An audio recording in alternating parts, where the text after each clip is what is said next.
Olá, gente, tudo bem com vocês? Para quem não me conhece, eu sou o professor Reinaldo Costa, professor da rede municipal e da rede estadual de ensino do estado do Pará, beleza? E eu trabalho com a disciplina de geografia, sou geógrafo, né? Trabalho com a disciplina de geografia já há bastante tempo. Então, desde quando eu resolvi criar esse canal, o meu intento, o meu objetivo é criar conteúdos voltados à ordem do dia, né? Lógico que nosso canal aqui também traz reflexões históricas, né? Pertinentes, como vocês que nos acompanham já sabem. Então, se vocês entrarem no nosso canal, Questionamentos em Debate, são mais de 60 conteúdos, beleza? São mais de 60 conteúdos. Eu, quando comecei o canal, eu postava vídeos semanalmente. Toda semana a gente postava vídeos com temas relevantes, lógico, que é fruto de reflexões, de pesquisa. A gente não chega aqui, senta na cadeira, liga a câmera e sai falando doidada. A gente tem uma preocupação de trazer informações pertinentes, dados corretos, informações corretas. Lógico que isso dá trabalho para fazer. Então, o que a gente pede aqui é que vocês nos acompanhem, se inscrevam no nosso canal, né? E desculpa aí se eu não estar postando semanalmente como eu havia, né, de origem fazendo, como eu estava assim que eu criei o canal fazendo isso, mas porque devido ao trabalho, né? Como eu já falei para vocês, ao trabalho do magistério, o trabalho de lecionar, requer muito tempo, muita dedicação, tem que corrigir atividade, aplicar prova, planejar aula, essa coisa toda. E quem está na área sabe. Então isso requer muito tempo e aí devido o ofício, né, que é o ganha-pão, que a gente tem que priorizar, e infelizmente a internet, no meu caso, ainda não me dá retorno financeiro. Isso aqui eu faço com todo o carinho, com toda a vontade, mas mais por uma questão de compromisso com vocês, por hobby. Financeiramente não tenho retorno nenhum, porque nosso canal é pequeno ainda, e etc, etc. E não tem essa visibilidade toda. Então, uma forma da gente incentivar quem produz conteúdos pertinentes, interessantes, é você se inscrever, apertar o sininho das notificações e continuar nos seguindo. Questionamentos em Debate, professor Reinaldo Costa. Beleza? Esse é o nome do nosso canal. Está na plataforma no YouTube. Tá? Eu gosto de postar no YouTube. Então vocês que acompanhem, quer se informar, quer fazer quer ter uma visão crítica da situação, da realidade. Nós trazemos temas também relacionados à história, à geografia, à sociologia, a questões no momento, a questões políticas, a questões econômicas. Né? Nos nossos últimos vídeos, nós postamos muito sobre a questão do tarifaço do Donald Trump, que era a ordem do dia, era não, é a ordem do dia. Mas só que as coisas vão mudando, né? Situações vão colocando pontuais, questões pontuais vão sendo protagonistas, como por exemplo, hoje é 4 de setembro de 2025. Qual é a ordem do dia? A discussão hoje no cenário nacional, a questão do julgamento, o julgamento do ex-presidente Bolsonaro e o julgamento não só do Bolsonaro, mas das pessoas que arquitetaram o 8 de janeiro. Tá? E para quem não sabe, o 8 de janeiro foi aquela invasão que teve, aquela depredação ao Congresso, ao patrimônio público, né? Uma agressão ao regime democrático.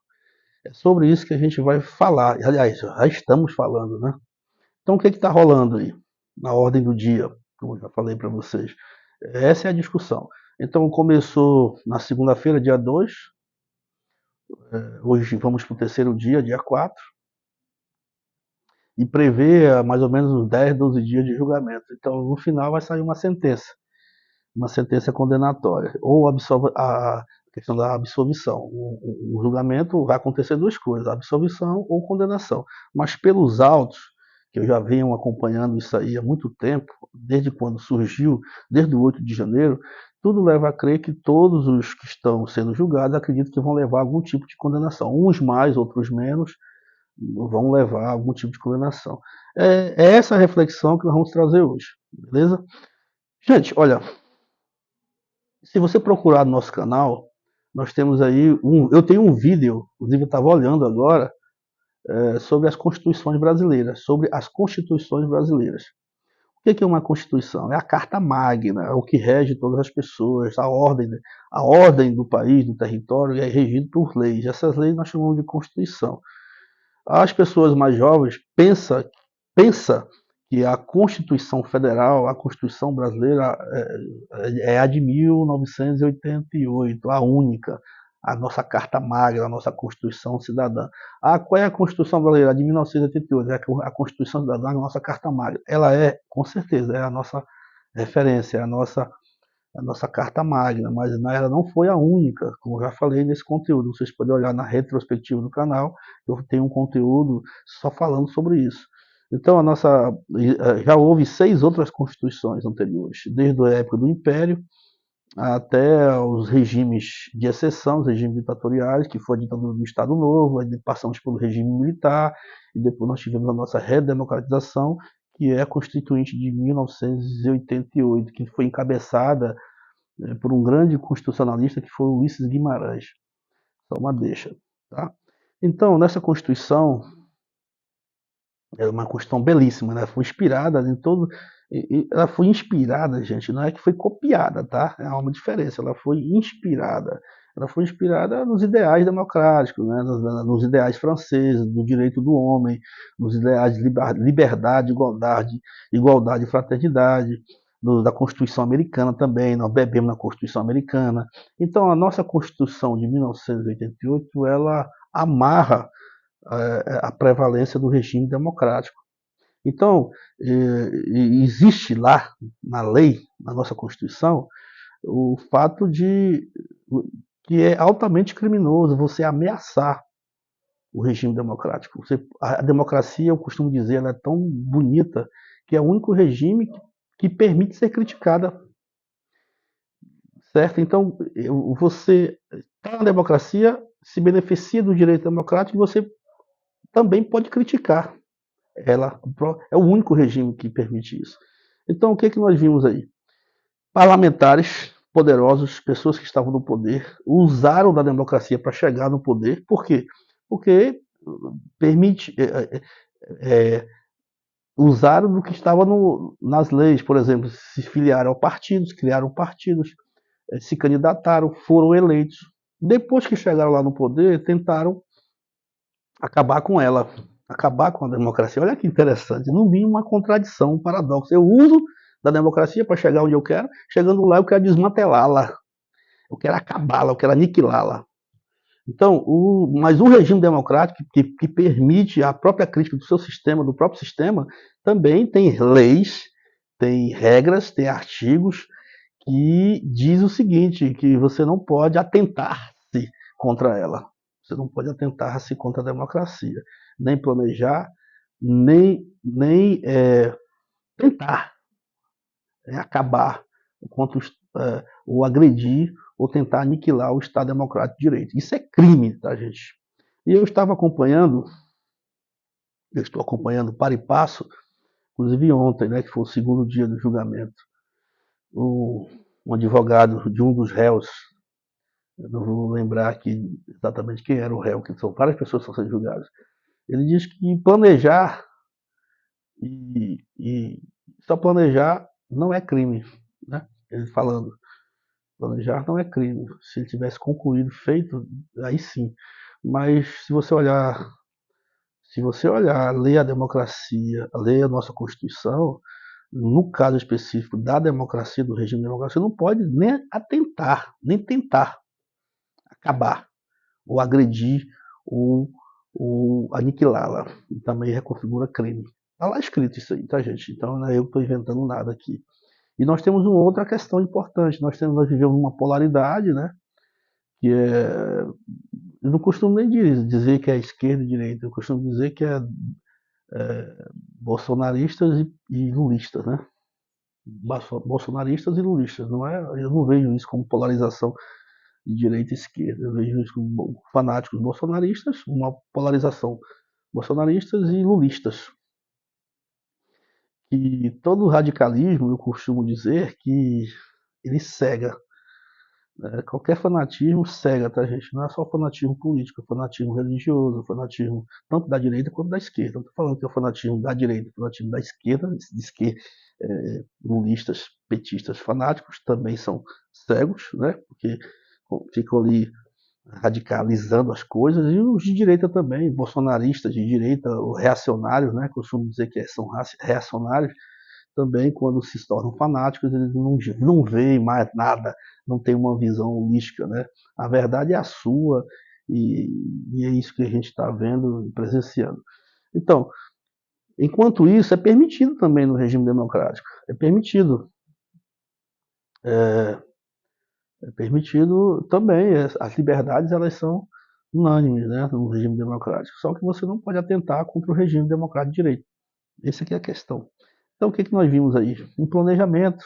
Não sou eu que estou inventando, tá, gente? Está nos autos. Está nos autos, nós estamos acompanhando, hoje é o terceiro dia. Então, você vê que nenhum dos advogados nega que não houve tentativa de, de, de golpe. Nenhum deles negam isso. O que é que eles falam? Eles falam que o seu defendido, né, o seu cliente, não estava, não se envolveu e tal, mas eles não chegam assim dizendo, não houve tentativa e tal, por quê? Porque as provas são muito contundentes. O que os advogados estão tentando é amenizar, defender os seus clientes e tirar eles da cena, né? Tipo, o Bolsonaro, né? Qual é o principal argumento? Que ele não atentou, que ele não planejou, que ele não estava presente, ou seja, ele viajou para os Estados Unidos, como é que ele estava fora e planejou um golpe, né? Então, nós sabemos também, gente, que prevaricar é crime, né? Prevaricação também é crime. O que é prevaricar? É você não exercer a função que é de direito, uma função sua. Um servidor público que se nega ou se omite a fazer as suas funções, cumprir as suas funções, ele prevarica. É que nem é o caso, por exemplo, daquele rapaz que matou o Gari, entendeu? Se vocês estão acompanhando esse caso, e a mulher dele é delegada civil, né, delegada de polícia, e o que os investigadores descobriram? Parece, né, não estou afirmando, que depois que ele matou o Gari, ele entrou em contato com a esposa, que era delegada, inclusive a arma era dela. Então, o que aconteceu? Ela, como delegada de polícia, tinha que dar voz de prisão na hora para ele. Parece-me que ela não fez. Aliás, ela não fez. Eu estou investigando se ele teve esse contato. Eu acredito que teve, né? É uma opinião só. Mas, resumindo, ela não agiu de acordo com o cargo, a sua função. Ela prevaricou. Não, prevaricar é crime. Eu fiz esse contraponto para ilustrar muito bem isso aí. Então, o presidente, você viu lá as pessoas se aglomerando, né, de frente aos quartéis e tudo mais, e uma convulsão social, né, fanáticos, né, partidários ao Bolsonaro, é, enfim, invadiram lá o 8 de janeiro, antes ficaram se amontoando em frente aos quartéis, de frente aos poderes, né, a Praça dos Três Poderes lá em Brasília, e ele saiu do país. Então, de certa forma, ele poderia ter evitado tudo isso, não é apenas uma palavra dele. Né? Ele não aceitou o resultado das eleições, outro problema. Ele não foi a público dizer parabéns, não é nem para parabenizar o presidente Lula. Aceitar, dizer, ó, a democracia é isso, vamos para casa, todo mundo, perdemos, daqui 4 anos tem outra eleição, eu sou candidato e eu vou fazer uma oposição ao governo ferrenho, entendeu? Esse seria o papel do maior líder do país, né? Naquele momento, o chefe maior. Mas ele não fez, pelo contrário, ele se omitiu. Se omitiu porque ele estava de acordo. Tá? Porque omissão não é inocência, tá, gente? Omissão não é inocência. Entrando nessa questão da prevaricação. Tá? Omissão também é crime. Quem se omite comete crime também. Beleza? Então, hoje é o que eu trouxe, né? Tentei trazer de forma assim bem suave, né? Uma reflexão sobre o que está em voga, o que nós estamos vivendo hoje, certo? Então, se vocês gostam, compartilhem e se inscreva. E indique nossos vídeos, nossos conteúdos para outras pessoas, para o nosso canal continuar crescendo. Beleza? Tchau para vocês e até a próxima.